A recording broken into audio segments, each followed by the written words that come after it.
कोई शक नहीं इंदी लुक डाडी है हां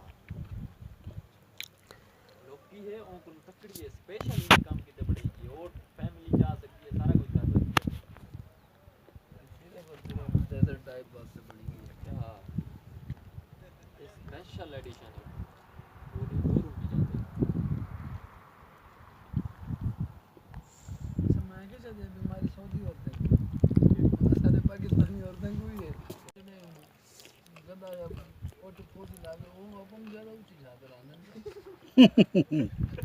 कुछ नहीं गाल है इतनी ऊंची जाते हो क्या कर रहे हो और रात आई भी कि हम देना पोटी करा